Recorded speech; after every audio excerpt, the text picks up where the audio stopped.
Hello, mga kamaster, maraming salamat po sa lahat ng tumatangkilik ng ang nag-iisang tagapagmana.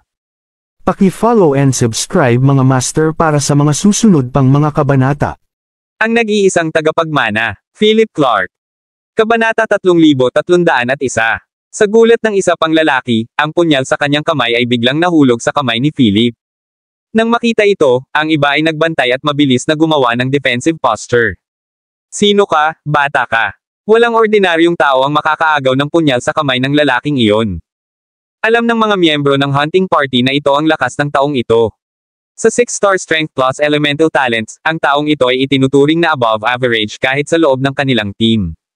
Kaya naman, ang aksyon ni Philip sa pag-agaw ng kanyang punyal ng tahimik ay nagulat sila.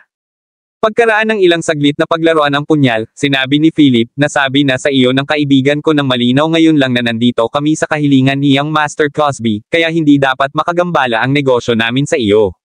Kung hindi, ang punyal na ito ang magiging kahihinatnan mo. Habang nagsasalita si Philip, nabasag ang kutsilyo at bumagsak sa lupa na may malakas na kalabog. Tigilan na natin ang pag-aaksaya ng ating hininga at patayin na lang ang batang ito. How dare he speak to us that way? Matigas na sabi ng taong kinuha ang punyal kay Philip. Nang matapos siyang magsalita ay lumabas ang isang matipunong lalaki. Ngumiti siya kay Philip at sinabing, wala kaming balak na guluhin ka. Kung ganoon, magkasundo tayo na huwag makialam sa negosyo ng bawat isa. Pagkatapos nun, commandant siya sa ibang team members at umalis na. Inakay ni Philip si Panther sa ibang direksyon, at sa wakas ay nakahinga ng maluwag si Panther. Mr. Clark, niligtas mo na naman ako. Hindi ko talaga alam kung paano kita pasasalamatan. Gayunpaman, mabilis na ginawa ni Philip ang isang palihim na kilos. Huwag kang magsalita, hindi pa sila nakakalayo, sinusundan pa rin nila tayo. Nang marinig iyon, agad na namutla si Panther sa takot. Akala niya ay nakatakas na sila sa hawak ng kabilang partido at hindi niya inaasahan na susundan sila ng palihim. Nawala si Panther sa paalala ni Philip. So ano ang susunod nating gagawin? Ngumiti ng matamlay si Philip at sinabing, maglakad ka lang pasulong. Anyway, wala pa tayong nakikitang Abyss Golden Beetle. Nang marinig iyon, walang choice si Panther kundi sundan siya pasulong. Habang papalayo sila, mas lalo pang lumalim ang lugar na ito. Maraming kuweba sa paligid. Umalangaw-ngaw mula sa loob ang mga kakaiba at nakakatakot na tunog. Mas nakaramdam ng takot si Panther, ngunit nanatiling pareho ang ekspresyon ni Philip. Kahit ang ritmo ng kanyang paghinga ay hindi nagbago. Ang mga ganoong bagay ay hindi nakaapekto sa kanya sa anumang paraan. Sa oras na ito, biglang naramdaman ni Panther ang isang malambot na bagay sa ilalim ng kanyang mga paa. Nang tumingin siya sa ibaba, napagtanto niyang isa pala itong galame. Napatalon siya sa hiyaw ng takot habang si Philip ay nakapikit sa galame. Kaagad pagkatapos, mas maraming galame ang nahulog mula sa langit. Tumangala si Philip at nakita niya ang isang miyembro ng hunting party na nakasabit sa kanyang ulo gamit ang isang lubad. Siya ang pumutol ng galame ng hindi kilalang nilalang. Ipapatikim ko sa iyo ang kakaibang hayop na ito mula sa kailaliman. Pagkasabi nito ay binalot ng parang letigo ang kanyang katawan. Pagkatapos, pinutol niya ang lubad na nakabalot sa kanya gamit ang side sa kanyang kamay at umalis sa eksena. Kabanata 3302. Nang makita ito, napagtanto ni Philip kung ano ang ginawa ng mga taong ito at kung ano ang kanilang layunin. Matapos umalis ang miyembro ng pangkat ng pangangaso na may side, nakita ni Philip ang hindi kilalang kakaibang hayop na namimilipit sa itaas ng kanyang ulo. Bago ito, tahimik itong nakahandusay sa itaas, ngunit dahil naputol na ang mga galame nito, nagsimula itong mamilipit. Natagpuan din ni Philip na ang mga naputol na galame ay unti-unting tumutubo pabalik. Sa madilim na kapaligiran, isang pares ng pulang dugo na mga mata ang nakatitig sa kanya at kay Panther.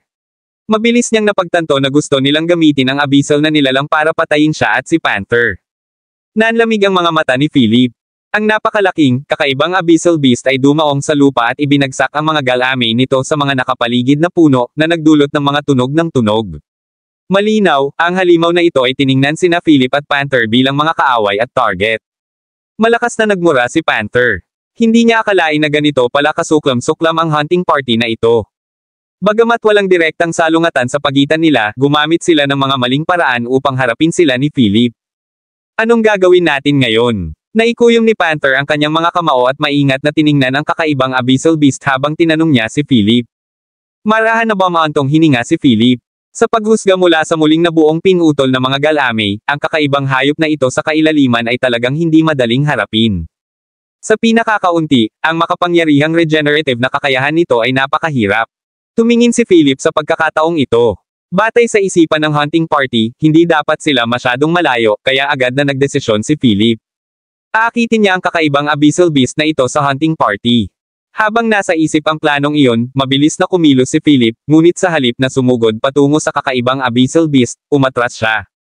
Naramdaman ng paggalaw ni Philip, sinundan ni Panther ang pangunguna ni Philip ng walang pag-aalinlangan.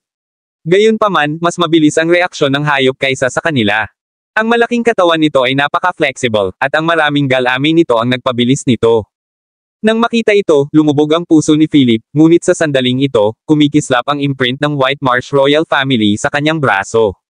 May naramdaman agad si Philip. Alam niya na ang maliit na bagay na ito na nasa kanyang braso ay labis na interesado sa kakaibang abyssal beast.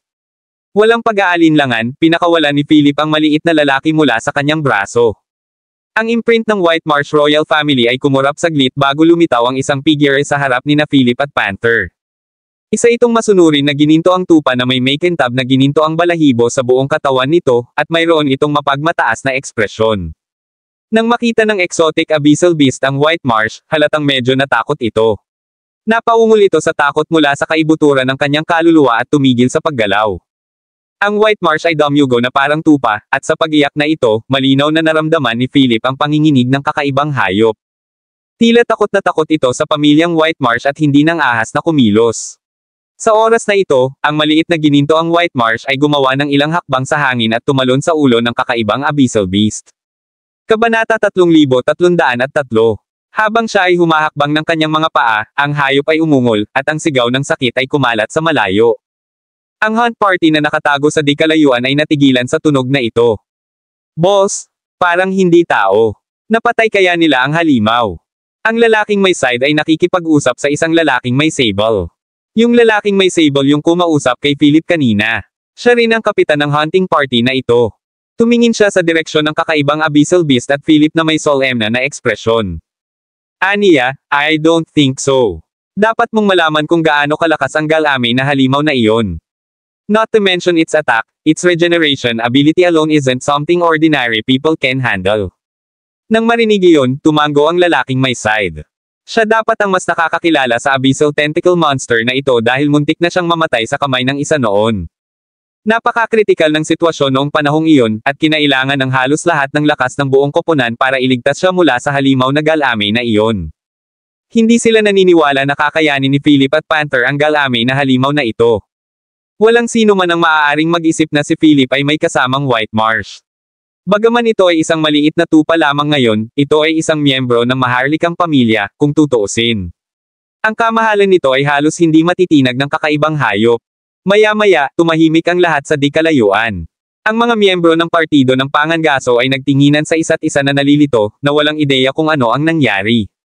Sa kabilang panig, ang maliit na gininto ang White Marsh ni Philip ay bumalik sa kanyang braso, na naging gintong imprint ng isang tupa muli. Napatulala si Panther. Sa kanyang opinyon, si Philip ay isang makajos na pag-iral. Ang Royal White Marsh. Talagang nasa kanya ang marka ng Royal White Marsh family. Siya ba ay mula sa Royal White Marsh family? Anong ginagawa niya sa Underground City?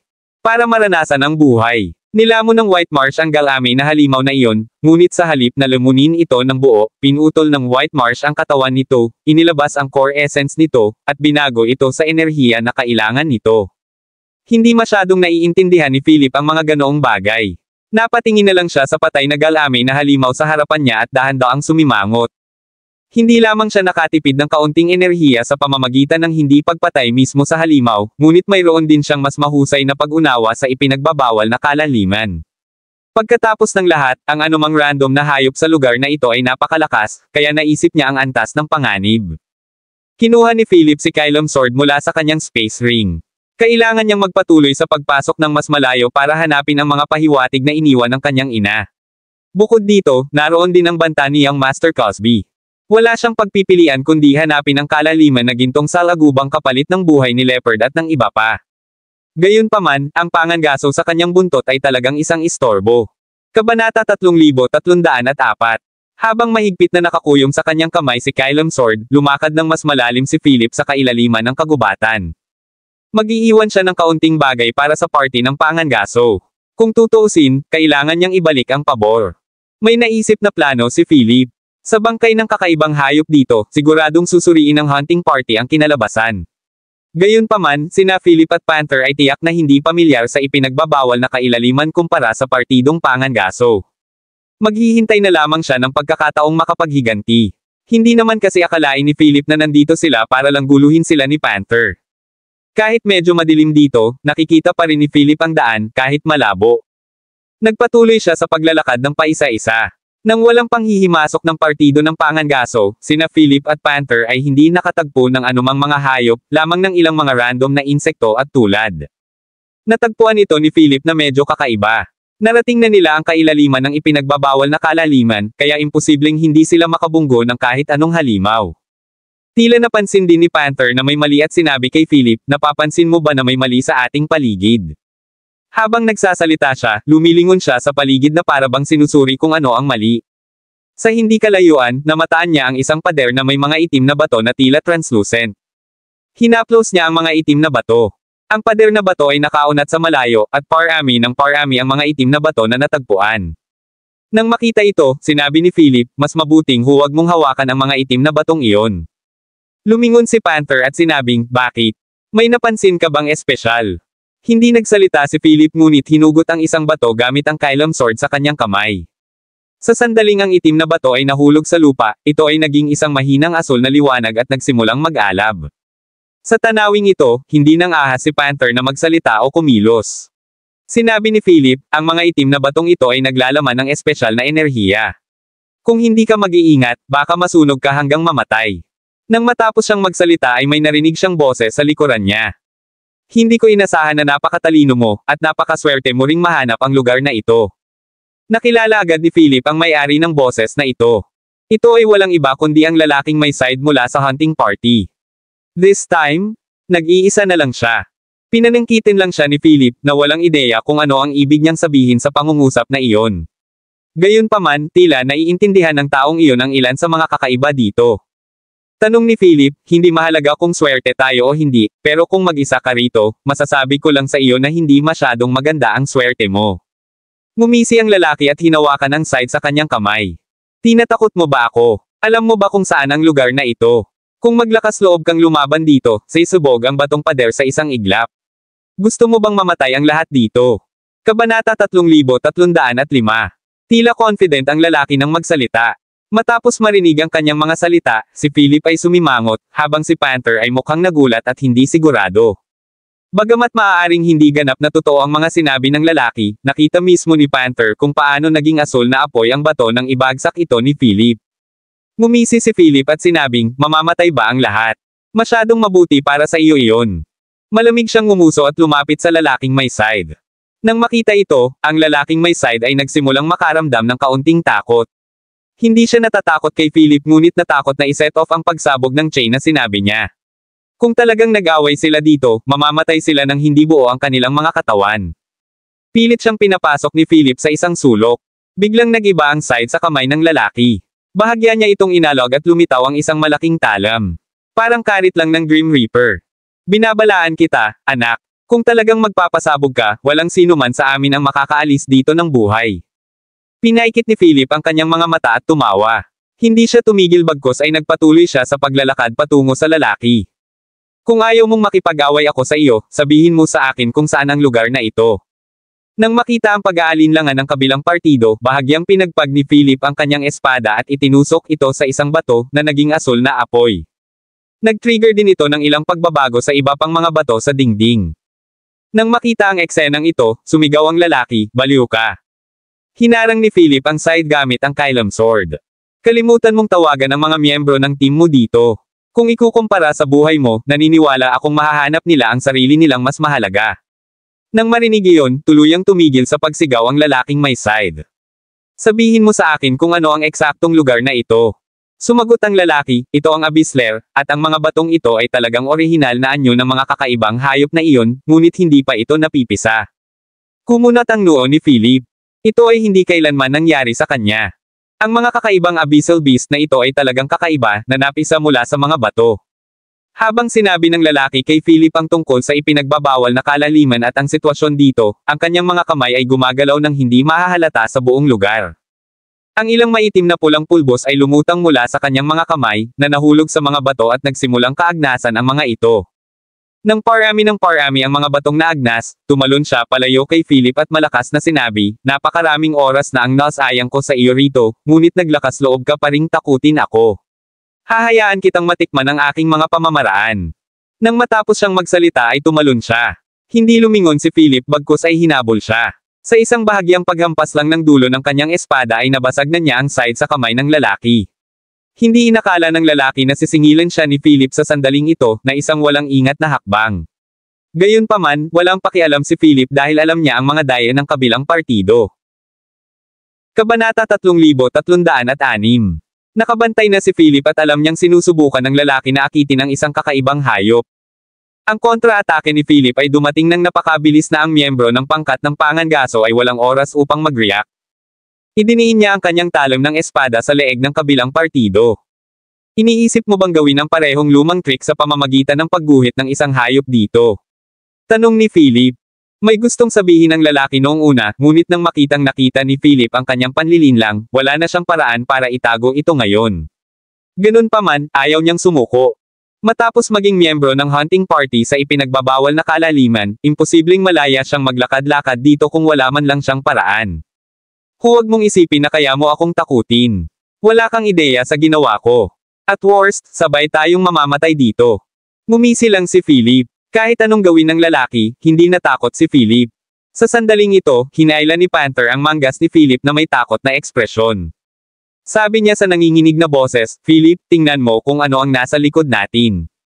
Walang reaksyon si Philip. Nagsimulang kumurap muli ang Golden Lamb imprint sa kanyang braso ngunit hindi lumabas.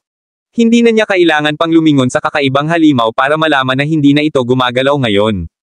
Nagulat si Panther. Tumingin si Philip sa ibang lalaki at nagtanong, "Sa tingin mo ba ay maaari ka pa ring mamatay kasama ako?" Ang taong mula sa partido ng pangangaso ay puno ng hindi paniniwala. Hindi niya alam kung paano ito nagawa ni Philip. Itinaas niya ang kanyang mga kamay sa itaas ng kanyang ulo at sinabing, "Pakiusap, bitawan mo ako. Kakasali ko lang sa hunting party kanina. Ayoko pang mamatay." Walang paraan na payagan siya ni Philip dahil siya ang gumawa ng unang hakbang para patayin sina Philip at Panther. Gayunpaman, nagpa siya si Philip na baguhin ang taktika at hayaan siyang mabuhay ng kaunti pa. Samantala, nagtipon-tipon na ang iba pang miyembro ng hunting party. Nang sumigaw ng malakas ang lalaking may side kanina lang ay narinig siya ng lahat. "Boss!" Ang boses ng Old Chete ay dapat na nanggaling sa direksyon ng nilalamon na hayop. Ang lalaking may malaking saber kanina ay nakinig lang sa kanyang nasasakupan ng hindi gumagalaw. Bilang kapitan ng pangkat ng pangangaso, ibinigay niya ang lahat ng mga utos. Base sa bilis at reflexes ng Old Chete, hindi siya dapat na diskubre ng nilalamon na hayop. Ngunit ang mga bagay ay tila kakaiba sa pagkakataong ito. Pinaikit ng kapitan ang kanyang mga mata at tumingin sa direksyon ng lumalamon na hayop. Ang lumalamon na hayop ay napakasensitibo sa kanyang paligid, kaya malamang na sinusubukan ng lumang Chete na akitin ito sa pamamagitan ng pakikipag-usap ng napakalakas. Ibig bang sabihin ay nasa panganib siya ngayon at gustong makipagsapalaran at mapahamak kasama ng kaaway. Kabanata 3307. Sa oras na ito, isang babae ang lumabas. Ang kanyang mukha ay mabagsik na may nakamamatay na hangin. Nang marinig ang kanyang mga salita, tumango ang amo at sinabing, "Natatakot ako na may problema siya. Tingnan natin kung ano ang nangyayari." Ang grupo ng anim ay tumungo sa direksyon ng lumalamon na hayop, ngunit pagdating nila, natuklasan nila ang isang bagay na kamangha-mangha. Ang lumalamon na hayop ay nasa labas ng kanyang lungga, ang bilog na katawan nito ay natatakpan ng mga lilang linya. Bukas ang mga panga nito, at nakasabit ang Old Chete sa harapan nito. Nang makita ang eksenang ito, natulala ang anim na miyembro ng hunting party. Gayunpaman, walang nang ahas na gumawa ng ingay sa takot na mapahamak ang Old Chete. Mukhang seryoso ang amo ng hunting party. Masasabi niya na ang Old Chete ay sadyang binitay sa harap ng lumalamon na hayop, at ang isang taong may ganoong lakas ay hindi isang taong kayang harapin. Pagkatapos ng lahat, kakaunti ang mga tao ang maaaring paamuin ang lumalamon na hayop. Bagamat tila walang ibang makapangyarihang katangian ang lumalamon na hayop maliban sa bibig nito, alam ng lahat sa pangkat ng pangangaso na ang bilog na katawan nito, na mukhang hindi nakakapinsala sa mga tao at hayop, ay hindi lamang malakas sa depensa kundi nakakalason din. Kahit na umatake sila bilang isang grupo, imposibleng labanan ang mapanlaman na hayop na ito. Kaya, palagi silang umiikot sa halimaw, na sa kabutihang palad ay hindi kumikilos ng mabilis. Hello, everyone! Nagkita tayong muli. Nakatayo si Philip sa ibabaw ng lumalamon na hayop, nakatingin sa pangangaso na may ngiti. Nagulat ito sa lahat. Walang sino mang umasa na magiging napakalakas ni Philip upang labanan ang lumalamon na hayop at gawin itong sumunod sa kanya. Ang kapitan ng pangkat ng pangangaso ay humakbang pasulong at tinanong si Philip, ano ba talaga ang gusto mo? Nakangiting sabi ni Philip sa kanya, bago ito, gusto mong gamitin ang galame na halimaw na iyon para harapin kami ng kaibigan ko. Ibinabalik ko lang ang pabor ngayon. Nang marinig iyon, inilabas ng mga miyembro ng hunting party ang kanilang mga sandata at naghanda sa pakikipaglaban. Pagkautos pa lang ng amo nila, walang pag-aalinlangan silang mag-aaklas. Gayunpaman, tumahimik ang kanilang amo. Alam niya na ang mga bagay ay hindi malulutas ngayon, ngunit dahil hindi umaksyon si Philip laban sa Old Saint, dapat mayroong puwang para sa negosasyon. Sabihin mo sa akin kung ano ang gusto mo bago mo payagan ang Old Saint na umalis. Nang marinig iyon, tumalon si Philip sa lumalamon na hayop, na higit sa 5 metro ang taas, at gumawa ng malakas na kalabog pagkalapag. Matino kang tao. Simple lang naman ang hiling ko. Para lang dalhan mo ako ng Abyss Golden Beetle. Gawin mo iyon at iisipin kung palayain ka. Nagulat sandali ang kapitan. Wala siyang ideya kung bakit gusto ni Philip ang isang Abyss Golden Beetle, ngunit alam niya na ang lugar kung saan matatagpuan ang beetle ay napakahirap pasukin. Kung pumunta sila doon ng walang ingat upang mahuli ito, ang isang masamang galaw ay maaaring sirain silang lahat. Kabanata 3308. Marahil hindi mo alam na ang Abyss Golden Beetles ay naninirahan sa kailaliman ng ipinagbabawal na kalaliman na ito, isang lugar kung saan kahit ang aming pangangaso ay hindi nang ahas na pumasok. Malamig na bamantong hininga si Philip at sinabing, sa tingin mo ba may pagpipilian ka? Pilit na nagsalita si Philip sa kapitan. Kahit ano pa ang gawin ng kapitan o kung gaano kadelikado ang tingin niya sa lugar na iyon, hindi siya bibigyan ni Philip ng karapatang tumanggi. Siyempre, kung wala silang pakialam sa buhay ng Old Sete, magiging wala ang lahat. Hindi ito biro. Ang panganib doon ay lampas sa iyong imahinasyon, at mahahanap mo lamang ang kalaliman ng mga gintong salagubang pagkatapos makapasok sa ipinagbabawal na kuta. Nang marinig iyon, naramdaman ni Philip na kailangan niyang pumunta doon. Dahil may ipinagbabawal na kuta dito, tiyak na may nandoon na, at baka nakatago sa loob ang mga pahiwatig ng kanyang ina. Sabi ni Philip, wala kang dapat isaalang-alang. Gusto kong makipagsapalaran ka, at sasama rin ako sa iyo. Nang marinig iyon, napagtanto ng kapitan ng pangkat ng pangangaso na tiyak na may nakaakit kay Philip upang siya ay lumitaw dito at nais na pumasok sa ipinagbabawal na kuta sa kailaliman. Nagsimula na naman ang takbo ng isip niya. Ang isang tao na maaaring kontrolin ang lumalamon na hayop sa kalaliman ay dapat na lubos na makapangyarihan, at anuman ito sa kailaliman ng kalaliman, ito ay sapat na mabuti upang maakit ang atensyon ni Philip. Ang layunin ng kanilang pangangaso ay pumunta sa mga lugar na hindi nang ahas puntahan ng iba at maghanap ng kabuhayan, kabilang ang mas mahusay na mga mapagkukunan ng pagsasanay at mga espesyal na kayamanan. Napuno ng pananabik ang kanyang mga mata. Okay, dahil sinabi mo na, sasama kami sa iyo, pero Old Sete. Habang nagsasalita ay napatingin siya sa matandang Sete na nakasabit pa rin sa bibig ng nananakmal na hayop. Lumingon si Philip kay Panther at sinabing, magbantay ka rito. Pwede mo siyang bitawan pagbalik ko. Ang ibang miyembro ng hunting party ay may sariling isip din. Mula sa sinabi ng kapitan ay may nakita silang interes kaya't hindi na sila tumanggi bagkus ay naghanda na silang sundan ang kapitan sa kailaliman upang tingnan. Pagkatapos mo, sabi ni Philip sa kapitan. Nag-utos ang kapitan, at ang grupo ng 7 ay naglakad patungo sa kailaliman ng kalaliman. Habang nasa daan, hindi sila kinausap ni Felipe ngunit sinundan sila mula sa malayo. Dahil may mga libreng gabay at paggawa, sayang ang hindi paggamit sa kanila. Bagamat nakatagpo sila ng ilang maliliit na hadlang sa daan kasama ang ilang hindi kilalang mga kakaibang hayop sa kailaliman na nagmamadaling umatake sa kanila sa lahat ng oras, mabilis nilang naaalis ang mga ito sa bawat pagkakataon. Huminto ang grupo sa harap ng isang sira-sirang kuta. Kabanata 3309. Medyo emosyonal si Philip nang makita ang kuta na ito dahil ang estilo ay katulad ng mga kuta sa kanyang orihinal na mundo. Gayunpaman, mukhang luma na ito at sira-sira na ngayon. Isang maliit na seksyon lamang ang napanatili ang kumpletong hugis nito. Narating na natin ngayon ang pinakamalalim na bahagi ng ipinagbabawal na bangin. Kapag nalampasan na natin ang kuta na ito, tuluyan na tayong makapasok sa kailaliman. Isa itong sipi na nag-uugnay sa atin sa ibang mundo, ngunit sa palagay ko ay hindi na natin ito magagamit. Nang marinig ang paliwanag ng kapitan, tumango lang si Philip. Sa lugar na ito, ibang atmosphere ang nararamdaman niya. Iyon ang dapat na daanan sa kalaliman na konektado sa ibang mundo na binanggit ng kapitan. Bago sila pumasok sa malaking kuta na ito, naramdaman na ni Philip mula sa labas na dapat mayroong maraming malalakas na kakaibang hayop sa loob. Sa isang iglap, natuklasan niya ang maraming bagay sa loob na patuloy na nagpapadala ng mga senyales ng panganib. Tila hindi natatanggap ng pangkat ng pangangaso ang mga senyales, ngunit malinaw na nararamdaman ni Philip ang mga ito. Walang alinlangan, ang lugar na ito ay inabandona ng mahabang panahon at matagal nang inookupahan ng mga kakaibang hayop na ito sa kailaliman.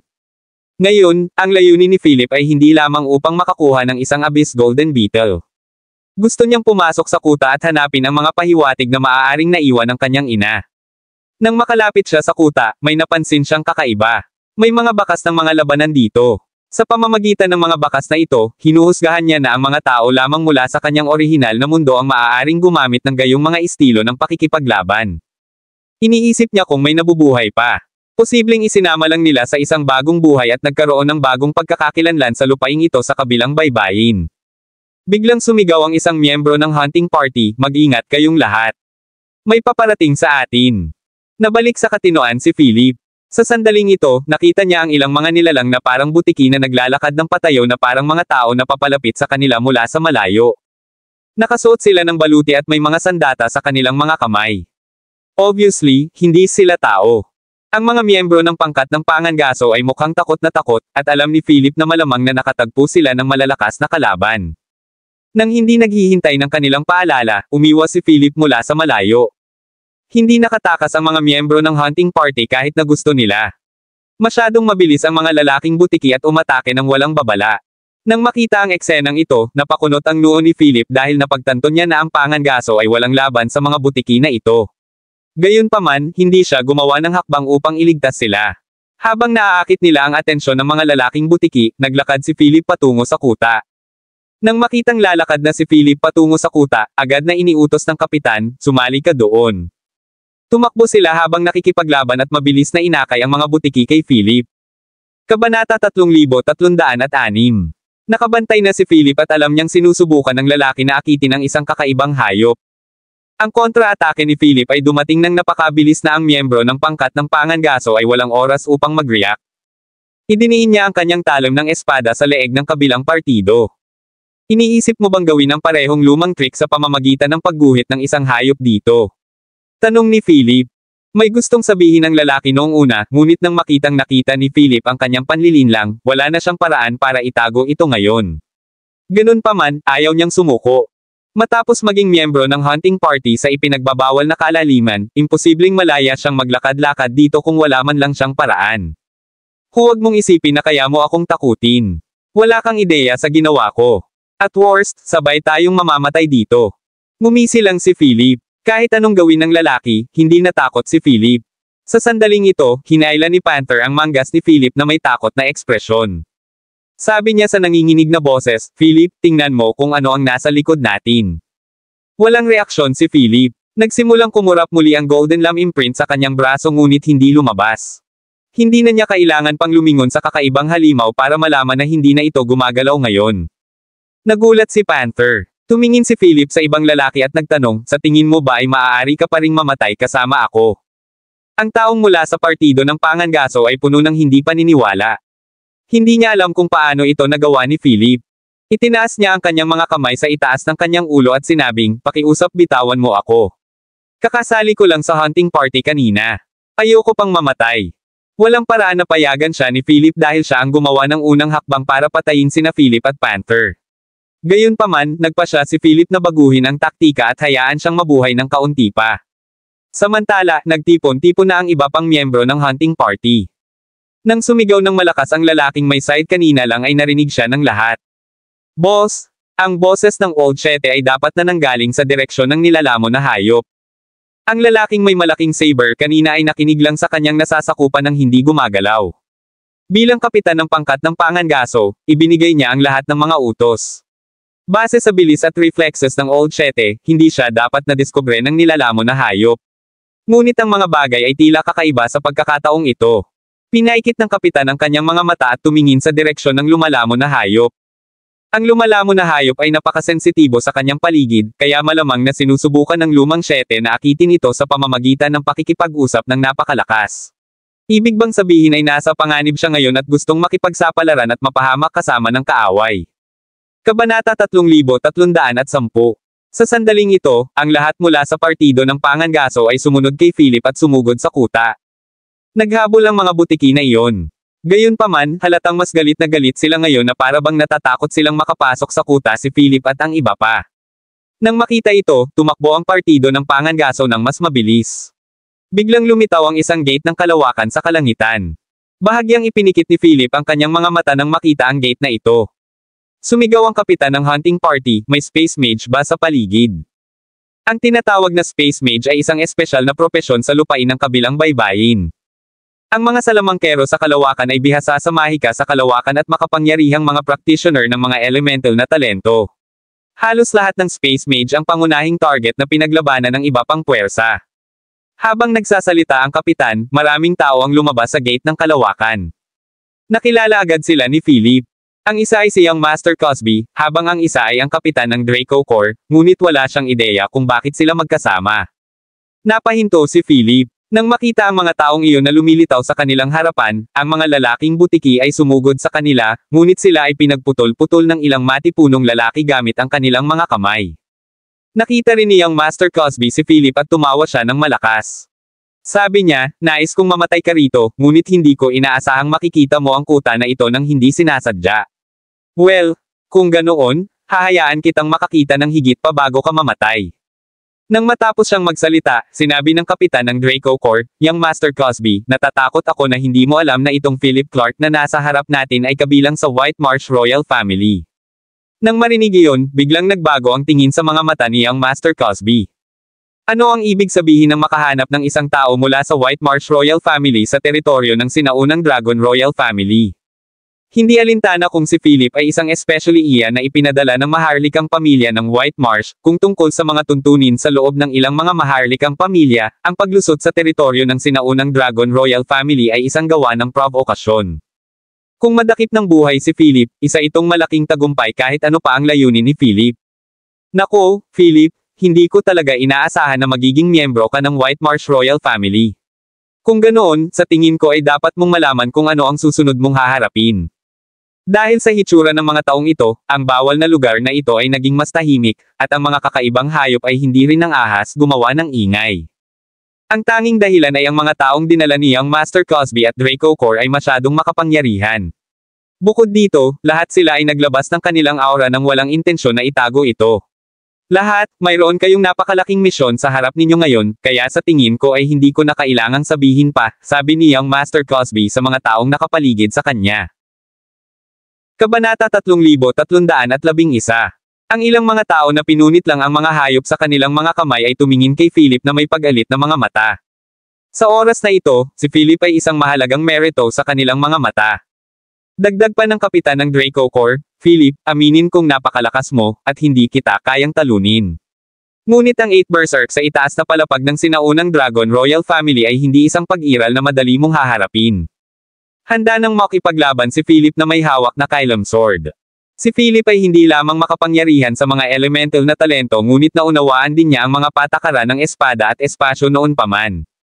Kahit na hindi niya alam ang lakas ng 8 Berserks o kung ano ang espesyal sa kanila, wala siyang naramdamang takot. Sa oras na ito, ang 8 tao ay nagpakawala ng kanilang napakalaking aura kay Philip. Dahil tinawag silang 8 Berserks, dapat mayroon silang sariling natatanging katangian. Gayunpaman, nang sasalakay na sana ni Philip, narinig niya ang isang malayong boses na nagmumula sa kuta. Boses iyon ng babae, tila umaawit sa mahinang boses. Ang mga pantig ay hindi malinaw, ngunit ang himig ay tila sinaunang at walang hanggan. Nang marinig ng iba ang boses, walang naramdamang kakaiba dito. Gayunpaman, biglang nagbago ang mukha ni Philip nang marinig ang boses. Iyon ay dahil pamilyar na pamilyar siya sa boses na ito, kasama na ang tugtog na kinakanta nito. Kung tama ang pagkakaalala ni Philip, dapat itong banal na kasulatan mula sa mundong pinanggalingan niya. Sa sandaling ito, masigurado si Philip na makakahanap siya ng ilang pahiwatig na iniwan ng kanyang ina sa lugar na ito. Sinulyapan niya si Young Master Cosby at ang iba pa bago siya tumalikod at sumugod sa kailaliman ng kuta. Ang kanyang bilis ay lampas sa imahinasyon ng sinuman, at hinabol siya ng 8 berserks. Gusto nilang makuha si Philip kapalit ng kredito, ngunit hindi sila binigyan ni Philip ng pagkakataon. Ang kuta ay puno ng mga paikot-ikot, at ang mapang-akit na mga kakaibang hayop ay palaging umaatake sa kanya nang hindi niya inaasahan.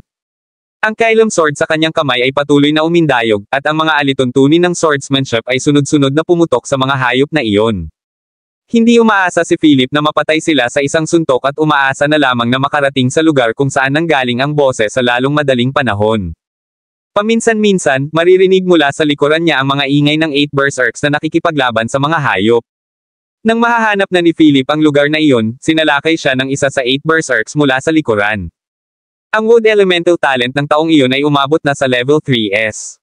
Nang makitang hindi na maabyute ng grupo nila si Philip, pinakawalan niya ang kanyang ultimate move. Sunod-sunod na lumabas sa lupa ang mga kahoy na istaka. Maraming baging ang nakabalot sa mga pusta, at mas mabilis ang mga ito kaysa sa bilis ng pagtakbo ni Philip. Nang makita ito, mas nagalit si Philip sa pagiging irritable niya.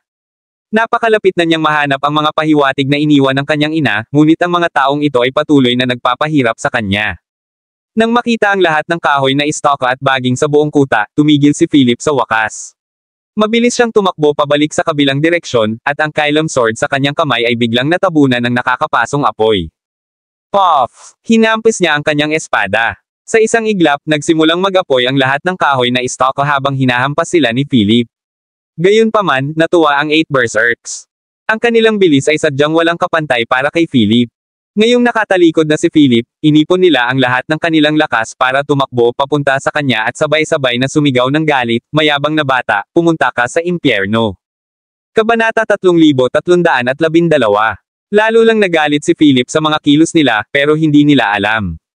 Akala pa nila ay sumusuko na si Philip sa kanila.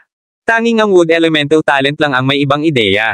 Noong una, akala niya ay tagumpay ang kanyang pag-atake, ngunit bigla niyang napagtanto na ang elemento ng apoy ni Philip ay parang parasite sa kanyang elemento. Nauubos nito ang kanyang lakas. Nang makitang mabilis na lumalapit ang iba kay Philip, gusto niyang itigil ang kanyang pag-atake. Ngunit, bigla siyang nakaramdam ng espada sa kanyang leeg. How dare ang isang taong may level 3S wood element na tulad mo ay gumawa ng katangahan sa harap ko. Ito ang boses ni Philip, at wala siyang ideya kung paano lumitaw si Philip dito ng biglaan. Gayunpaman, nang marinig ang sinabi ni Philip, malamig niyang sinabi, nakapagpigil sa iyo ang isang tulad ko na may level 3S wood element, hindi ba?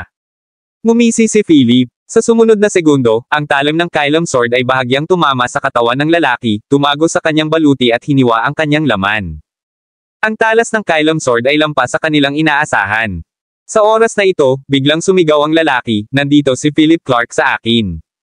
Hindi natarante si Philip. Muli niyang hinampes ang Kylum sword, at bumulwak kaagad ang dugo. Hindi siya natakot sa pagdating ng mga ito. Maaari niyang samantalahin ang pagkakataong ito para lipulin sila. Sa sandaling ito, ang iba ay tumalikod.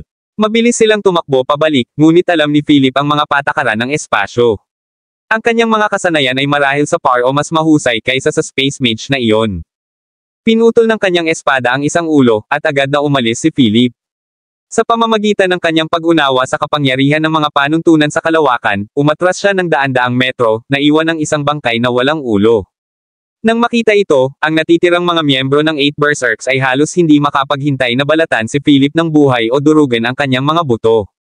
Matapos maalis ang mga ito pansamantala, tumakbo si Philip sa lugar na pinanggalingan ng pagkanta, ngunit ang tunog ay humihina at humihina. Ayaw niyang palampasin ang pagkakataong ito na hanapin ang mga pahiwatig sa kanyang ina dahil sa mga taong ito. Sa wakas, natagpuan ni Philip ang lugar sa kuta kung saan nanggaling ang tunog. Gayunpaman, huminto ang tunog nang makapasok siya, at dahan-daang nawala ang isang malabong anino sa kanyang harapan. Alam niyang pinalampas na niya ang pagkakataong ito. Kasabay nito, sumugod ang natitira sa 8 berserks, na gustong salakayin muli si Philip. Kung tutuusin, isang miyembro ang namatay dahil kay Philip. Gayunpaman, kumilos si Philip, at isang nakakapasong liwanag ng espada ang kumikinang sa kanyang harapan. Bago nag-away ang dalawang partido, biglang nalaman ni Philip ang sarili na natatakpan ng sinag ng liwanag na nagmumula sa kanyang likuran. Nang hindi binibigyan ng pagkakataon ng sinuman na mag-react, si Philip ay sinipsip sa gate ng kalawakan, na pagkatapos ay nawala sa harap ng mga mata ng lahat. Nang maramdaman niya ang kapangyarihan ng gate ng kalawakan, ginamit ni Philip ang huling sandali para magpadala ng mensahe kay Panther. Kabanata 3313. Tumakbo. Bagamat isang salita lang, walang iba kundi si Philip ang maaaring makapag-react ng ganoon kabila sa oras na ito. Nang tuluyang tumayo si Philip, nakita niya ang pinakahihintay na sikat ng araw. Ito ay dapat na kabilang panig ng gate ng kalawakan, isang one-way na teleportation portal na may isang pagkakataon lamang na gamitin ito.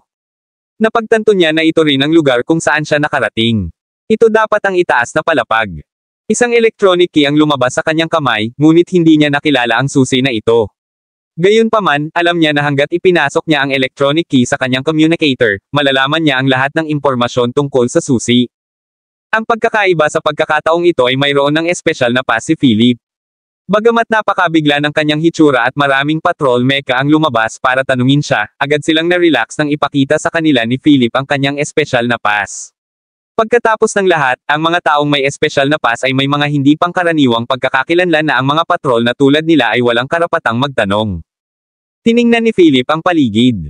Ang pagkakaiba sa pagitan ng itaas na palapag at sa ibabang palapag ay masyadong malaki. Ang gitnang palapag ay mas maganda na kaysa sa ibabang palapag, ngunit dito, ang lupain sa itaas na palapag lamang ay mas malaki kaysa sa gitnang palapag. Bukod dito, kung titingnan ang antas ng kasaganaan, ang ibabang palapag ay hindi tugma para dito. Bagamat medyo kakaunti ang mga tao dito, malinaw na kumpleto sila sa kagamitan, at ang baluti na suot ng lahat ay hindi isang bagay na inaasahan ng mga tao sa ibabang palapag na makuha. Hindi pa nakita ni Philip ang ganitong uri ng baluti sa gitna o ibabang palapag. Pagkatapos ay tinapik niya ang susi sa kanyang kamay at ipinasok sa kanyang communicator, na nagpakita na ito ang susi ng isang pribadong bahay. Kasunod ng address na ibinigay ng communicator, natagpuan ni Philip ang bahay. Sa kanyang pagtataka, gayunpaman, ang bahay ay napapaligiran na ng mga tao sa oras na ito. Sa paghusga sa kung ano ang nangyayari dito, ang lugar ay tila hindi ganoon kasimple. Maraming tao ang nagsisiksikan sa bahay, ngunit sa paghatol mula sa sitwasyon, dalawang partido ang nasa isang paghaharap. Ang isang partido ay isang pangkat na nagpapatrolya na may isang nangingibabaw na babae sa unahan. Bagamat hindi nagsasalita ang babae, base sa kanyang ekspresyon at kalagayan ng mga tao sa kanyang paligid, malinaw na siya ang pinuno ng paghaharap na ito. Ang kabilang partido ay mga taong may medyo simpleng baluti. Bibigyan kita ng huling pagkakataon. Umalis ka na dito at may iligtas ko ang iyong buhay. Kung hindi, kahit na gusto kong iligtas ka, hinding-hindi ito papayagan ng Starfire Alliance. Kabanata 3314. Bakit? Bakit tayo pinaalis sa ating mga tahanan? Ang lugar na ito ay iniwan sa atin ng bayani noon. Dahil lang sa gusto ng Starfire Alliance na magtayo ng base dito, hahabulin mo paalis dito ang mga inapo ng bayani. Kumunat ang noo ni Philip. Hindi niya alam kung ano ang nangyari, ngunit sa kanilang pag-uusap, may naunawaan siya. Gusto ng Starfire Alliance na sakupin ang lupaing ito at paalisin sila. Gayunpaman, wala siyang ideya kung ano ang ibig sabihin ng tinatawag na mga inapo ng bayani. Sa sitwasyong ito ngayon, hindi rin siya makalapit at magtanong. Anong bullshit T-Hero ang sinasabi mo? Kung wala kang Starfire Alliance upang bumuo ng iba't ibang mga sistema ng pagtatanggol, namatay ka sa nakaraang kaguluhan. How dare you talk to me about that inutil hero now? Ang babae ay nagsalita ng walang paggalang, at ang kanyang mga salita ay pumukaw ng matinding hindi pagsang-ayon mula sa mga taong ito. Kung walang dating bayani, paano magkakaroon ngayon ng tinatawag mong Starfire Alliance? Ang mga tanong ay itinapon, at ang babae ay sumimangot sa galit. Ang patrol team ng mga tao at mecha ay sumigaw sa mga taong iyon, pagod ka na bang mabuhay? How dare you talk to our commander like that? Habang nagsisigawan ay mas naging sobra-sobra ang kanilang mga kilos. Sinimulan nilang itulak ang mga taong ito. Ang ilan ay pinuntirya pa sila ng kanilang mga mecha. Nang makita ito, humakbang si Philip at sinabing, "Excuse me, gusto kong pumasok." Napakabigla ng tunog na ito na walang nag-react, kabilang ang babae mula sa Starfire Alliance. Sinabi ng pangkat ng patrol kay Philip, "Sino ka? Hindi mo ba alam na ang lugar na ito ay pagmamay-ari ng Starfire Alliance ngayon? Magwala ka." Habang nagsasalita ang lalaki, kinuha niya ang isang electromagnetic gun sa kanyang kamay at itinutok iyon kay Philip. Tumawa si Philip at sinabing, kahit ang Starfire Alliance ay walang karapatan na itaboy ang mga tao sa kanilang mga tahanan, tama ba? Nang matapos siyang magsalita ay may lumapit at marahang humila sa manggas ni Philip. Maraming araw na namin silang kino-confront. Masyadong mayabang ang Starfire Alliance. Sa kasamaang palad, ang Montana Alliance ay masyadong mahina at hindi niya kayang labanan ang Starfire Alliance. Nang marinig iyon, gusto siyang tanungin ni Philip tungkol sa tinaguriang bayani. Sinabi ng babae sa oras na ito, dahil hindi mo alam kung ano ang mabuti para sa iyo, huwag mo akong sisihin sa paggawa nito. Gawin mo. Sa utos ng babae, walang nilusob ang patrolling team sa likod niya bagkos ay nagsimulang barilin ang bahay. Sa oras na ito, ang papel na ginagampanan ng mga kanyon at mecha ay ganap na ipinakita. Upang makitungo sa mga gusali, ang gayong mapanirang kagamitan ang pinakamabisa. Kabanata 3315. Kakatanggap lang ni Philip ng susi, at baka may mga pahiwatig na iniwan ang kanyang ina na nakatago sa bahay na ito, kaya walang paraan na papayag siyang sirain nila ito. Mabilis niyang ginamit ang kanyang earth element para gumawa ng earth wall sa harap mismo ng bahay. Kahit na ang pamamaraang ito ay hamarang sa pag-atake ng Starfire Alliance, nagalit din ito sa babaeng iyon. Hindi ko talaga akalain na may taga-Montana Alliance na maglalakas loob na kalabanan ng Starfire Alliance. Kung ganoon, hindi ko na kailangang magpigil pa. Pagkasabi nito, susugod na sana siya papunta kay Philip. Naramdaman niya ang malakas na pagbabago-bago ng elemento ng tubig mula sa kanya. Ilang water jet ang bumulwak sa tabi ng babae na parang mga water dragon at tumago sa dingding ng lupa. Umikot sila at umikot papunta kay Philip. Nang makita ito, nanlamig ang mukha ni Philip. Nakikita niyang todo-todo ang babaeng ito sa pagkilos na ito. Napagpasyahan niyang hindi na rin magpigil. Kung ganoon, lahat ay lalabas. Lumitaw din ang mga water dragon sa tabi ni Philip na umiikot patungo sa babaeng iyon. Patuloy din ang paggalaw ni Philip, tumatalon sa mga dragon na nabuo ng mga water jet at nagmamadaling lumapit sa babae. Isang banggaan ang nangyari sa oras na ito, ngunit sa pagtataka ni Philip, ang kabilang partido ay isa ring level 5S elemental talent. Hindi pa niya na-encounter ang ganoong sitwasyon sa gitna at ibabang palapag. Ang Starfire Alliance ay napakalakas na makipaglaban sa ating mga tao sa ating lupain. Biglang narinig ang isang nakakatandang boses, at nakita ni Philip ang isang matandang lalaki na nakatayo sa kanyang harapan. Ang kanyang hitsura ay tiyak na hindi sinasadya. Tuluyan na niyang hinarang ang mga atake ng dalawa. Walang kamalay-malay, ang parehong pag-atake ay na-neutralize. Pinigilan ng babae ang sarili nang makita ang matandang iyon at sinabing, mula kay Elder Whitmore ng Montana Alliance, dumating ka na. Pag-usapan natin ito. Alam ni Philip na hindi pa ito ang oras para magsabi siya ng kahit ano, kaya umatras siya kaagad. Gayunpaman, sinulyapan lang ng matanda si Philip nang hindi nagsasalita. Pagkatapos, lumingon siya sa babae at malamig na sinabi, Commander Graham, bilang commander ng Starfire Alliance, pumunta ka sa aming lupain at ginulo ang aming mga tao. Sinusubukan mo bang mag-trigger ng digmaan sa pagitan ng Starfire Alliance at Montana Alliance? Sa oras na ito, ibinaba ng babae ang kanyang ulo at pinaandar ang kanyang communicator. Isang virtual na dokumento ang lumitaw sa harap ng lahat. Ito ang dokumento ng pag-aproba na ibinigay sa amin ng sinaunang Dragon Royal Family. Hindi mo na teritoryo ang lugar na ito. Na-assign ito sa Starfire Alliance. Sinulyapan ng matanda ang dokumento at kumunat ang noo. Ang dokumentong ito ay hindi mapeke, kaya dapat ito ay isang utos na ibinigay ng sinaunang Dragon Royal Family. Elder Whitmore, dahil narito ka ngayon, bibigyan ko ang iyong mga tao ng 3 araw sa iyong account. Kung tatanggi ka pa ring lumipat pagkatapos ng 3 araw, huwag mo akong sisihin sa hindi pagpapakita ng awa. Pagkasabi noon ay umalis na ang babae kasama ang kanyang mga tao. Pagkatapos, bumaling si Elder Whitmore sa lahat at sinabing, nagayos na ang Montana Alliance ng bagong tirahan para sa inyo. Sa puntong ito, wala tayong magagawa tungkol dito, kaya sana lahat kayo ay maaaring talikuran ang lugar na ito. Napayuko ang lahat dahil dito. Ayaw nilang umalis, ngunit wala silang ibang pagpipilian. Bumaling si Elder Whitmore kay Philip at nagtanong, wala akong maalala na katulad mo sa Montana Alliance. Saan ka nang galing? Lahat ng mata ay nabaling kay Philip. Akala nila isa si Philip sa kanila, pero hindi pala. Kabanata 3316. Alam ni Philip na dahil masasabi ng kabilang partido iyon sa harap ng lahat ng walang pag-aalinlangan, ibig sabihin ay may napansin siyang kakaiba kay Philip. Tahimik na sagot ni Philip, hindi ko sinabi na miyembro ako ng Montana Alliance. Nang marinig iyon, lahat ay tumingin kay Philip ng maingat dahil ang tanging ibang tao dito ay ang mga taga Starfire Alliance. Tumingin si Philip kay Elder Whitmore. Hindi rin niya maipaliwanag ang sarili. Sinabi ni Elder Whitmore kay Philip, kung gayon, sino ka? At bakit ka pumunta sa Montana Alliance? Bagamat dahan-dahan niyang binigkas ang mga salita, mabigat ang tono niya. Malinaw, kung hindi makapagbigay ng makatwirang paliwanag si Philip kay Elder Whitmore, may mangyayari. Mahinang sinabi ni Philip, narito ako mula sa ipinagbabawal na kailaliman sa pamamagitan ng isang portal. Kung tama ang hula ko, dapat may kaugnayan ang lugar na ito sa aking ina. Nang marinig iyon, nagbago ang ekspresyon ni Elder Whitmore. Sinabi mo ba ang iyong ina? Hindi lamang si Elder Whitmore kundi ang iba ay nagulat din. Natigilan ang lahat at hindi makapaniwalang tumingin kay Philip.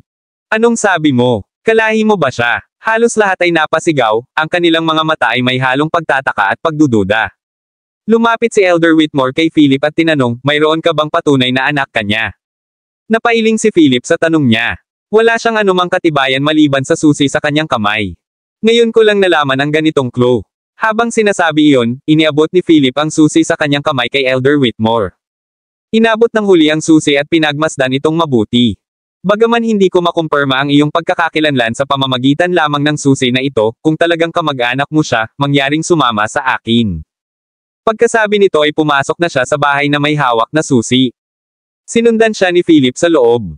Ang estilo ng bahay na ito ay sinaunang panahon na may kombinasyon ng mga tampok na arkitektura ng orihinal na mundo. Sa tanawing ito, agad na napagpasyahan ni Philip na kahit na walang mga pahiwatig tungkol sa kanyang ina dito, dapat na mayroong ilang koneksyon sa pagitan nito at ng mga tao mula sa kanyang orihinal na mundo. Sa ilalim ng pagbabantay ng lahat, tuluyang nakapasok si Philip sa bahay. Binuksan na ni Elder Whitmore ang pinto na may hawak na susi. Pagkabukas pa lang ng pinto ay bumungad sa akin ang mabangong amoy. Maliwanag, walang nakatira dito ng mahabang panahon. Bagamat mukhang malinis, masasabi ni Philip na hindi lamang walang nakatira dito kundi ang pinto ay matagal ding hindi nabubuksan. Kabanata 3317. Sa pagtingin sa silid at mga kasangkapan, napabuntong hininga si Philip. Parang pamilyar ang lahat pero malayo pa. Isa-isang hinawakan ni Philip ang lahat. Maraming nostalgic na bagay sa paligid, tulad ng isang lumang record player. Marahang pinunasan ni Philip ang player at nilagyan ito ng record. Pakiramdam niya ay napakalapit niya sa lahat ng naririto nang walang anumang pakiramdam na hindi pamilyar, at mahinang bumaantong hininga si Elder Whitmore sa tanawing ito. Mukhang may affinity ka sa lugar na ito, pero kailangan kong ipaliwanag sa iyo ang ilang bagay. Kung gusto mong magkaroon ng foothold sa itaas na palapag, hanapin mo ako sa Montana Alliance. Pagkatapos magsalita ni Elder Whitmore, binigyan niya si Philip ng card. Tiningnan ni Philip ang card nang hindi nagsasalita at kinuha lang ito. Umalis si Elder Whitmore at isinara ang pinto sa likuran niya. Sinimulan ni Philip ang paghuhukay sa paligid, sinusubukang maghanap ng ilang mga pahiwatig tungkol sa kanyang ina. Gayunpaman, natagpuan lamang niya ang ilang mga bakas ng pang-araw-araw na gawain dito at walang anumang mga pahiwatig. Bukod dito, marahil dahil sa pagsasara ng silid sa loob ng maraming taon, wala ring reference na halaga. Umalis si Philip sa silid nang matapos ang pagtugtog ng record. Pinag-isipan niya ito ng mabuti. Kung gusto niyang kumuha ng gamot at hanapin ang mga pahiwatig na iniwan ng kanyang ina, kailangan niyang magkaroon ng sapat na impluwensya sa itaas na palapag. Bago ito, nais siyang isama ni Panther upang iulat ang sitwasyon tungkol sa minahan sa ilalim ng lupa, ngunit mula nang mawalan siya ng pakikipag-ugnayan kay Panther, wala siyang ideya kung umalis si Panther sa ipinagbabawal na kalaliman. Sa paligid ni Elder Whitmore ng Montana Alliance, itinuring itong pagkakataon para kay Philip. Paglabas ni Philip, naghiwa-hiwalay na ang mga tao sa harap ng bahay. Natagpuan ni Philip ang Montana Alliance kasunod ng address sa card. Ang teritoryong ito na kabilang sa sinaunang Dragon Royal Family ay talagang nahahati sa hindi mabilang na maliliit na puwersa, tulad ng Montana Alliance at Starfire Alliance. Sila ay maliliit na puwersa na hinati sa ilalim ng pamumuno ng sinaunang Dragon Royal Family. Bagamat tila mas mahina ng kaunti ang Montana Alliance kaysa sa Starfire Alliance, ang gusaling kinaroroonan ng Montana Alliance ay napakaganda rin. Napatigil si Philip ng mga gwardya sa pintuan. Bago pa siya makapagsalita, lumabas si Elder Whitmore. Bahagyang ngumiti si Philip. Halos sinundan ni Philip si Elder Whitmore pagkaalis niya, at hindi nagtagal bago siya muling natagpuan ni Philip. Hindi ko inaasahang makikita-kita muli ng ganoon kaga, nakataas ang kilay ni Elder Whitmore habang sinasabi niya kay Philip. Para magkaroon ng foothold dito, kailangan kong humanap ng matibay na suporta. Syempre, hindi itinago ni Philip ang kanyang intensyon habang sinabi niya kay Elder Whitmore. Kung tutuusin, base sa kanyang lakas, hindi na niya kailangan pang humanap ng backer. Gayunpaman, magiging mas maginhawa para sa kanya kung mayroong isang tao na pamilyar sa itaas na palapag. Sabi ni Elder Whitmore, dahil prangka ka, hahabulin ko rin. Dinala ni Elder Whitmore si Philip sa meeting room ng Montana Alliance. Sinabi niya kay Felipe, maaari mo bang sabihin sa akin ang tungkol sa iyong sarili ng mas detalyado ngayon? Napaisip si Philip. Walang paraan na maipaliwanag niya ng detalyado ang kanyang background, ngunit sa pagtingin sa agresibong paninindigan ni Elder Whitmore, malinaw na hindi siya tutulungan ni Elder Whitmore kung hindi sasabihin ni Philip ang totoo. Kung matutulungan kitang makitungo sa Starfire Alliance, hindi mo ba maaaring ituloy ang usapin tungkol sa aking pagkakakilanlan? Kabanata 3318. Nagdilim ang mukha ni Elder Whitmore. Para sa isang taong may hindi kilalang pagkakakilanlan na gumawa ng ganoong kahilingan, hindi niya maiwasang magtaka. Gayunpaman, biglang iniba ni Elder Whitmore ang paksa at sinabing, ang Starfire Alliance ay hindi isang malaking problema, kaya hindi mo kailangang mag-alala tungkol dito. Bakit hindi ka nalang manatili dito sa Montana Alliance at pamilyar ka muna sa lugar na ito? Si Elder Whitmore ay natural na magsalita na para bang wala siyang pakialam sa pagkatao ni Philip.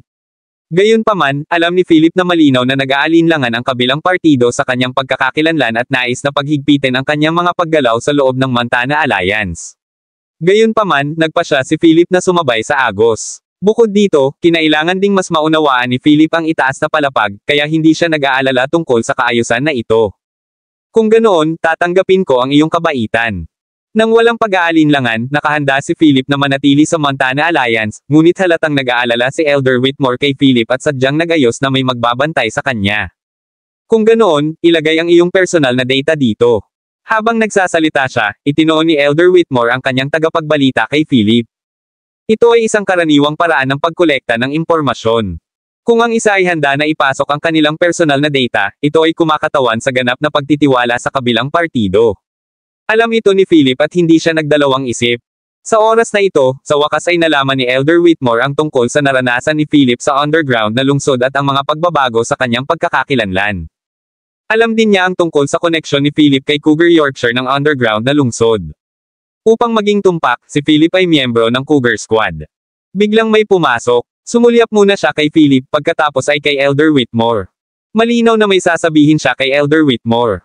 Siyempre, naunawaan kaagad ito ni Philip, kaya sinabi niya kay Elder Whitmore, papapamilyar muna ako sa lugar na ito. Total first time ko naman sa upper floor kaya hindi ko nasasayangin ang oras mo.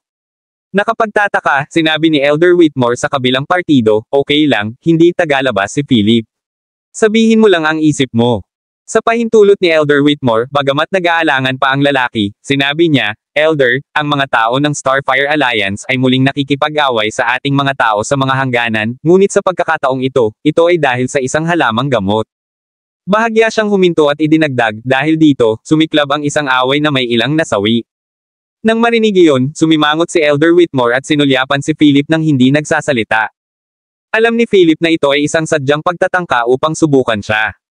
Dahil gusto ni Philip na sumali sa Montana Alliance, kailangan niyang magbigay ng ilang kontribusyon, kaya naman sinabi sa kanya ni Elder Whitmore na manatili at pinahintulutan ang kabilang partido na ibunyag ang sitwasyon. Bakit hindi ako pumunta at tingnan? Sabi ni Philip pagkatapos niyang sumulyap sa lalaki at pagkatapos kay Elder Whitmore. Ang lalaki ay tumingin kay Philip nang may pagdududa at sinabi, alam mo ba kung gaano kalakas ang mga tao ng Starfire Alliance?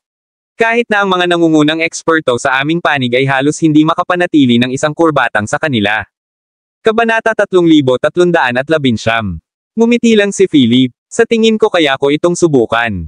Kung makikitungo ako sa kanila, hindi pa huli para sabihin sa kanila na ako ay mula sa Montana Alliance. Kung hindi, hindi nila malalaman ang anumang mas mahusay. Alinmang paraan, walang pinsala. Ano sa palagay mo, Elder Whitmore?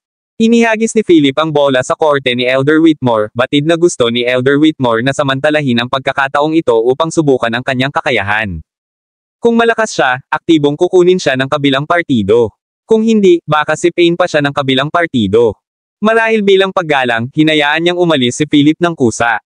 Napagtanto ni Philip ang intensyon ng kabilang partido, ngunit wala siyang pakialam.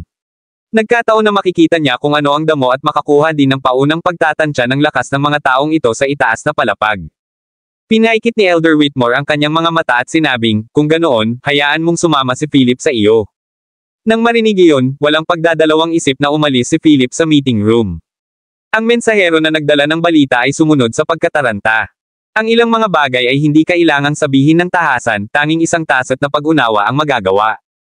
Malinaw na nasa ganitong sitwasyon ngayon sina Philip at Elder Whitmore. Sa maikling paliwanag ng mensahero, nalaman ni Philip ang tungkol sa nakakalat na layout ng lahat ng malaki at maliliit na bansa at puwersa sa loob ng teritoryo ng sinaunang Dragon Royal Family. Ang Montana Alliance ay maaari lamang ituring bilang isang maliit na puwersa sa bansa. Hindi ito masyadong malakas. Ang ganitong alitan ay magaganap lamang sa maliliit na puwersang ito dahil sa gamot o kayamanan. Iyon ay dahil mayroon silang kontrol sa napakakaunting mga bagay, habang ang malalakas na puwersa ay may iba't ibang negosyo sa ilalim nila. Sa kasalukuyan, ang Montana Alliance ay hindi pa umabot sa antas na iyon. Kasunod ng mensahero, nakita ni Philip mula sa malayo ang puwersa ng dalawang partido sa isang labanan. Ito ay isang lugar na hindi pinamamahalaan, o sa halip, ito ay isang lugar na kinokontrol ng lahat ng malalaking puwersa. Ang Montana Alliance at Starfire Alliance ay maaari lamang dumating sa mga suntok para sa ilang mga panggamot na materyales sa pinakadulo. Nakita agad ni Philip ang babae kanina, si Commander Graham, na pinamunuan ng Starfire Alliance upang salakayin ang Montana Alliance. Gayunpaman, ang paraan ng pakikipaglaban ay ikinagulat ni Philip dahil ang magkabilang panig ay nakipaglaban sa mga mecha o robot. Walang mga elemental na talento ang kasangkot. Tama, dapat may mas maraming elemental na talent sa itaas na palapag, kaya bakit nila pipiliin na lumaban sa ganitong paraan? Habang nag-iisip tungkol dito, tinanong ito ni Philip ng malakas. Sinabi ng messenger sa tabi ni Philip, natatakot ako na hindi mo alam na may panuntunan sa itaas na palapag. Kung gustong lumaban ng isang elemental na talento, dapat silang pumunta sa life and death arena. At kapag nagsimula na ang laban, wala nang paraan para pigilan ito. Nang marinig iyon, tumawa si Philip. Mukhang may paraan na siya para harapin ang mga ito. Tumalon si Philip at dumapo sa gitna ng dalawang nag-aaway na partido. Ginamit niya ang kanyang pangunawa sa mga alituntunin ng espasyo upang harangan ang mga pag-atake ng dalawang partido. Nang makitang may hamarang, agad na sumigaw si Commander Graham, sino ang nang-ahas na makialam sa negosyo ng Starfire Alliance. Kabanata 3320. Ngumisi si Philip kay Commander Graham. Kakahiwalay lang natin kanina, pero nakalimutan mo na ako. Medyo walang kabuluhan ang tono ni Philip na parang nang-aasar kay Commander Graham. Paano mawawala ang dignidad ni Commander Graham sa harap ng kanyang mga nasasakupan? Kaya ikaw, walang ingat na tanga. Umalis ka, kung hindi, gagawin kitang. Nagyelo ang mukha ni Commander Graham. Ang gayong alitan at pagsisiyasat ay hindi karaniwan sa itaas na palapag. Sinabi ni Philip, imposibleng makaalis ako, ngunit kung gusto mong sumama sa akin, wala akong pakialam. Kung kanina lang ay pahiwatig ng panunokso, pero halatang provocation na ngayon.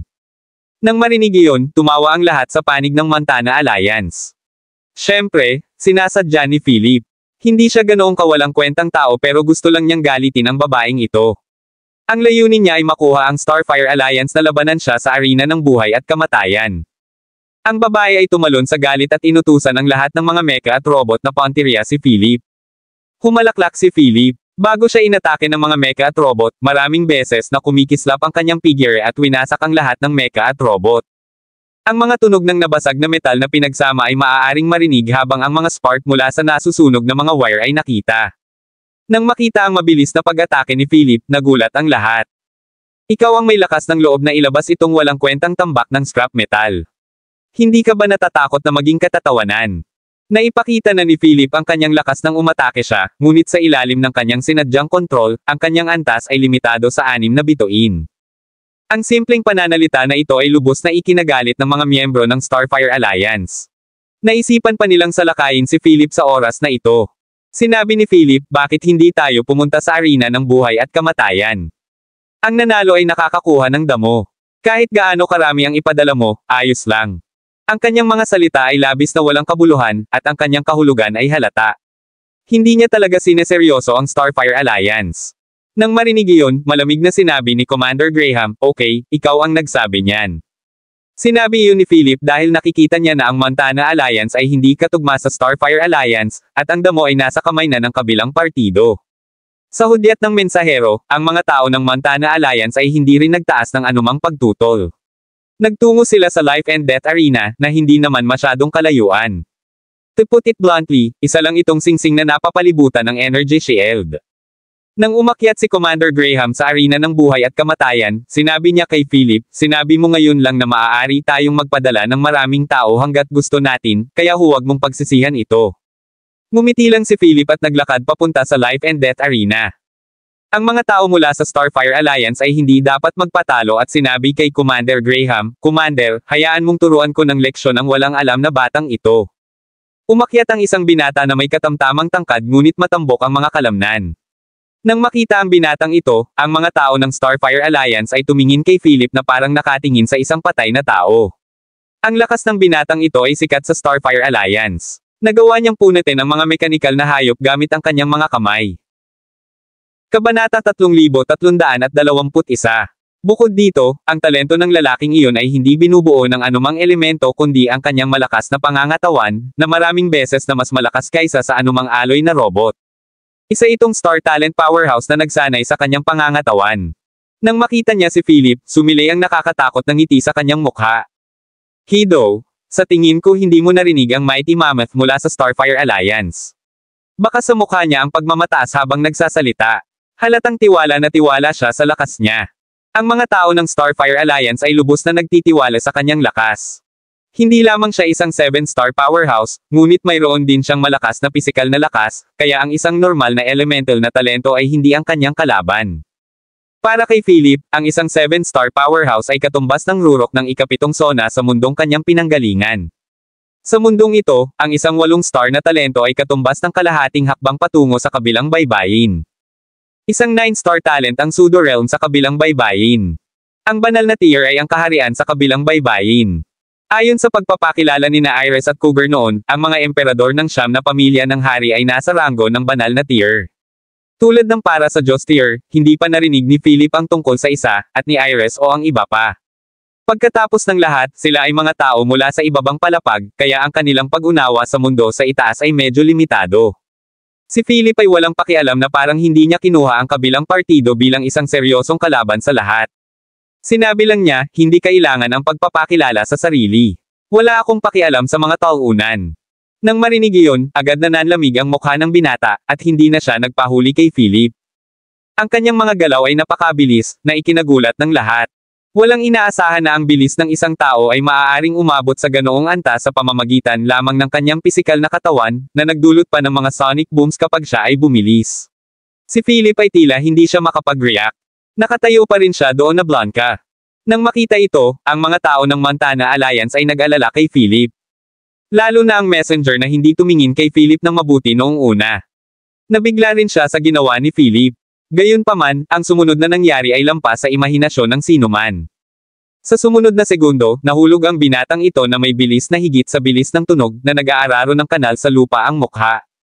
Paano ito nangyari? Nawalan ba ng kontrol si Mighty Mammoth sa kanyang bilis? Nataranta ang lahat, ngunit malinaw na nakita ito ni Commander Graham.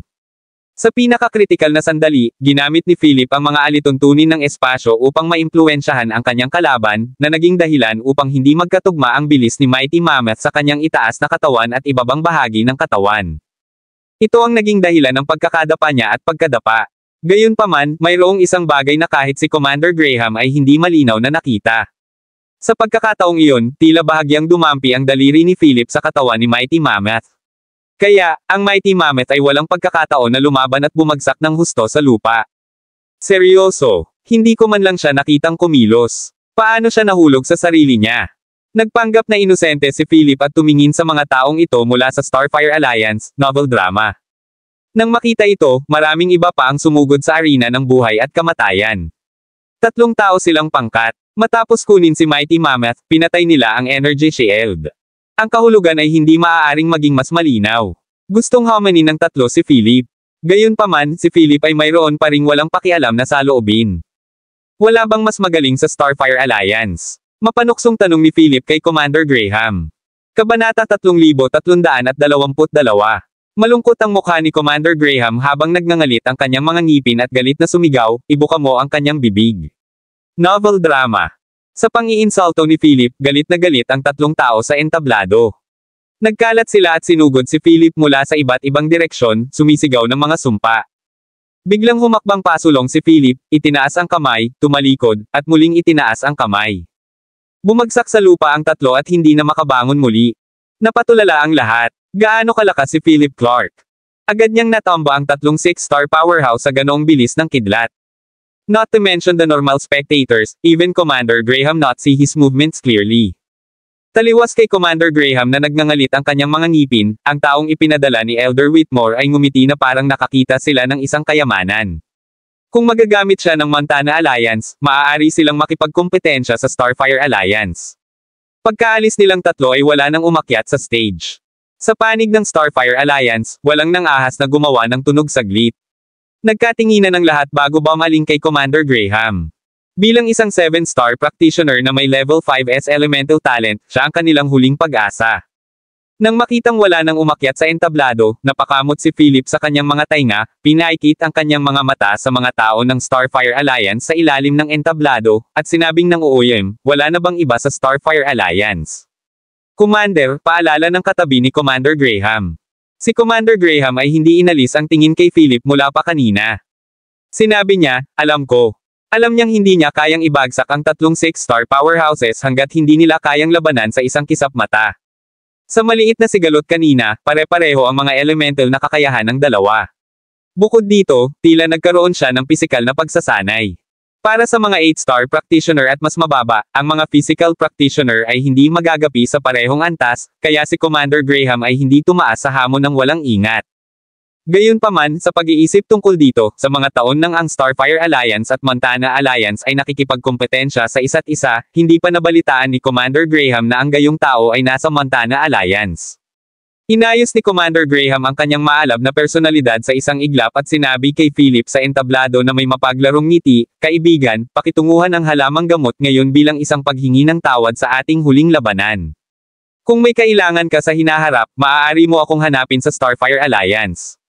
Tara na. Umalis si Commander Graham kasama ang mga tao ng Starfire Alliance sa gitna ng nagulat na mga mata at talakayan ng lahat. Ang individualistikong personalidad ni Commander Graham ay hindi siya natakot sa anumang mga komento mula sa publiko, kaya naman hindi niya maaaring baliwalain ang pagpuna na nakatarget sa Starfire Alliance pagkatapos ng kanilang pagkabigo. Nakita ni Philip ang intensyon ni Commander Graham. Ang babaeng ito ay sumusugal na si Philip ay hindi sumali sa Montana Alliance ngunit tumanggap lamang ng ilang mga benepisyo mula sa Montana Alliance upang matulungan sila. Gayunpaman, nagkamali siya ng taya. Sa simula pa lang na gustong give-in ng Starfire Alliance ang bahay sa pamamagitan ng puwersa, nakatayo na si Philip sa tapat nila. Si Philip ay tumalon sa entablado at kinuha ang espesyal na damo. Mr. Clark, napakalakas mo kaya tinakat mo ang baliw na iyon. Ang messenger na sumama sa kanya ay humakbang at ngumiti ng papuri, nais na inumin ang espesyal na gamot mula kay Philip habang nagsasalita siya. Dalhin mo ako kay Elder Whitmore. Tumalikod na lang si Philip at umalis. Kabanata 3323. Nagkatinginan ng mga tao ng Montana Alliance. Wala ba ang taong ito para tulungan silang kumuha ng espesyal na gamot? Bakit niya ito dinala? Dinala ng lalaki si Philip pabalik sa Montana Alliance. Sa meeting room, hindi maitago ni Elder Whitmore ang kanyang ngiti nang marinig niyang sunod-sunod na natalo ni Philip ang mga taong iyon ng Starfire Alliance. Gayunpaman, nang marinig niya na si Commander Graham ang nagbigay kay Philip ng espesyal na gamot, muling napawi ang kanyang ngiti. Tumayo si Elder Whitmore, hinawakan ang kamay ni Philip, at nakangiting sinabi, Philip, kung interesado ka sa halamang ito, maaari mo itong inumin. Kung gusto mong malaman ang higit pa tungkol dito, ang pinto ng Medical Hall ng Montana Alliance ay palaging bukas para sa iyo. Habang nagsasalita siya, patuloy na hinihimas ni Elder Whitmore ang likod ng kamay ni Philip. Philip na dama lahat creeped out ngunit dared hindi ipakita ito. Gayunpaman, interesado siya sa kanilang medikal na bulwagan. Nang makita ang interes ni Philip, kumuha si Elder Whitmore ng isang token at sinabing, ito ang aking Elder's Token. Gamit ang token na ito, maaari kang pumunta saan man sa loob ng teritoryo ng Montana Alliance nang walang sagabal. Panipi. Salamat, Elder Whitmore. Kung wala nang iba, alis na ako. Oo naman, pero huwag kang maglakad-lakad kung sakaling may mangyari. Bagamat siya ay magalang, napansin ni Philip na nagbabantay si Elder Whitmore laban sa kanya. Malamang na hindi magtatagal ay may ipinadala upang bantayan si Philip. Pagkaalis ni Philip sa meeting room, nakipag-ugnayan si Elder Whitmore sa isang tao sa kanyang communicator. Habang naglalakad siya sa kalye na halos kapareho ng estilo ng arkitektura ng kanyang orihinal na mundo, hindi mapigilan ni Philip na maramdaman na may mali sa dating tirahan ng kanyang ina. Kung ang gate ng espasyo ang nagpadala sa kanya dito, ang layunin ay higit pa sa pagpapalam sa kanya na bisitahin ang silid ng kanyang ina. Dapat may mga pahiwatig na hindi pa niya natuklasan. Pagdating niya muli sa labas ng pribadong bahay, kinuha ni Philip ang susi para buksan ang pinto, ngunit napansin niya ang ilang detalye sa pagkakataong ito. Ang mga libro sa isang bookshelf sa tabi ng bintana ay nakakuha ng atensyon ni Philip. Ang isang hanay ay puno ng mga sinaunang medikal na pamamaraan sa Orienta. Kung ikukumpara sa iba pang mga hanay, ang mga aklat sa hanay na ito ay basta-basta nakaayos, habang ang iba naman ay maayos na nakaayos ayon sa petsa ng publikasyon. Ang Golden Recipe, na ito ay dapat nasa harap ng Meridian Classics, kaya bakit nasa harap ito ng New Herbal Recipes? Habang nagsasalita siya, inayos ni Philip ang ilang mga libro sa sunod-sunod na pagkakasunod-sunod. Creak! Parang may bumuka sa ilalim ng kama. Dahil sa gulat, lumapit si Philip at inilipat ang kama. Nakita niya ang isang mahaba at makitid na lagusan na hindi niya alam kung saan ito patungo. Pagkatapos ng ilang pagliko at pagliko sa lagusan, sa wakas ay dumating si Philip sa ilalim na plataporma. Maraming malabong fluorescent na ilaw ang bumungad sa madilim na metal na dingding, at ang plataporma ay tila ganap na gawa sa metal. Maliban sa isang kahoy na upuan sa harap ng pangunahing panel, ang lahat ng kagamitan ay puno ng napaka-advanced na technological vibes mula sa orihinal na mundo. Ito dapat ang pansamantalang workstation ng kanyang ina. Nang makita ang eksenang ito, naalala ni Philip na noong bata pa siya, madalas siyang sumilip sa work studio ng kanyang ina. Kapag nahanap na siya, papagalitin siya ng kanyang ina. Habang naramdaman ni Philip ang kanyang sarili na lumuluha, isang elektronikong boses ang nagpabalik sa kanya sa realidad. Nakita ang panghihimasok ng hindi kilalang nilalang. Kasalukuyang isinasagawa ang pagkakakilanlan. Nakilala ang nilalang. Kasalukuyang tugma ang genetic. Natukoy ang tugma. Welcome home, Philip Clark. Isang malamig na electronic sound ang umalingaw-ngaw sa kwarto. May mensahe ka. Buksan, hula ni Philip na dapat itong mensahe na iniwan ng kanyang ina. Tulad ng hula ni Philip, isang holographic na imahe ang ipinakita sa pamamagitan ng itim na globo sa gitna ng mesa. Nanay. Walang kamalay-malay na sinigawan ni Philip ang matingkad na imahe, ngunit ang imahe ay isang imahe pa rin. Phil, natutuwa akong natagpuan mo ang lugar na ito. Ang imahe sa harap niya ay nagsabi kay Philip, napilitan akong manatili sa lupaing ito sa kabilang baybayin dahil sa ilang puwersa. Kabanata 3324. Natutunan ko sa ilang mga channel na ang isang espesyal na gamot dito ay maaaring bumuhay ng mga tao. Ang iyong lolo ay may sakit sa loob ng maraming taon, kaya kailangan kong pumunta dito, kahit na kailanganin kong iwan ang aking anak na lalaki. At saka, marami akong bagay na kailangan kong gawin dito, para sa bansa, para sa sangkatauhan, at ikaw, anak ko. Sa puntong ito, may pagkakasala sa imahe ng ina ni Philip. Phil, pasensya na. Nanay. Dahil maalala ni Philip, ito ang unang pagkakataon na humingi ng tawad sa kanya ang kanyang ina. Nakahanap ako ng espesyal na gamot. Ito ay nasa isang kahon sa ilalim ng mesa. Walang makakapagbukas nito maliban sa iyo. Pinlano kong bumalik sa Earth pagkatapos makuha ang lahat, ngunit mahirap ang ekspresyon ng kanyang ina bago siya nagpatuloy. Phil, bago ka makarating sa pseudo realm ng kabilang baybayin, huwag kang makipag-ugnayan sa sinumang miyembro ng royal family. Kailangan kong pumunta ngayon. Sa sinabi nito, ang imahe ay nakakalat sa fluorescent light. Matagal na nanahimik si Philip. Pinakalma niya ang kanyang damdamin at hinanap ang kahon na may mga halamang gamot na binanggit ng kanyang ina. Ang kahon ay pilak maliban sa isang itim na panel ng pagkakakilanlan sa gitna. Gayunpaman, nang bubuksan na ito ni Philip, napagtanto niyang nabuksan na ang kahon. Walang laman ang kahon, at ang tanging senyales na minsang nakaimbak ang mga halamang gamot dito ay ang halimuyak ng mga halamang gamot sa hangin. Ang mga halamang gamot na pinaghirapan ng kanyang ina ay naglaho ng ganito, at walang bakas ng kahon na nabasag ng isang panlabas na puwersa. Kahit galit siya ay naguguluhan din siya. Ibinaba ni Philip ang kahon at nagmamadaling pumunta sa main panel. May nakapunta na ba dito bago ako dumating? Nagpapatuloy ang paghahanap sa kasaysayan. Walang nakitang kasaysayan, ang malamig na elektronikong boses ay nagdulot ng panginginig sa gulugad ni Philip. Hindi nagduda si Philip sa sinabi ng kanyang ina. Imposibleng mawala ang gamot sa manipis na hangin. Dapat ay may pumasok dito at nakakuha ng gamot sa pamamagitan ng mga espesyal na paraan. Sumandal si Philip sa upuang gawa sa kahoy at nakatitig sa kisame ng walang laman, sinusubukang malaman ito. Ang mga bahay dito ay pinamamahalaan ng Montana Alliance. Kailangan kong hanapin si Elder Whitmore. Napabuntong hininga si Philip bago umalis. Pagkalabas ng daanan, mas lalong hindi komportable si Philip habang pinagmamasdan ang pag-alis ng mga residente. Hoy! Isang batang babae na may dalawang nakapusod, mukhang maliwanag at kabataan, ang tumalon at tumayo sa harap ni Philip. Si Philip ay nasa masamang kalagayan at ayaw siyang kausapin, kaya't nilampasan niya lamang siya. Ito ang unang pagkakataon na hindi pinansin ang dalaga kapag may kausap na lalaki. Kumuha siya ng salamin na may pagdududa, tiningnan ang kanyang refleksyon, at sinabing, "Hindi ako pangit." Tumakbo ang batang babae kay Philip, ibinoka ang kanyang mga braso para pigilan ang nakangusong lalaki, at sinabing, "Huwag mo akong pansinin." Ang kanyang mga aksyon ay nakakuha ng atensyon ng mga nanunood. Tumigil si Philip, tinitigan siya, at sinabing, "Huwag kang hamarang sa daraanan ko." Muli itong lumagpas sa kanya. Naging balisa ang dalaga. Lumapit siya, yamakap sa baywang ni Philip, at sumigaw, "Iiwan mo ba ako at ang anak natin ng ganito?" Napatulala ang lahat, at nabigla si Philip.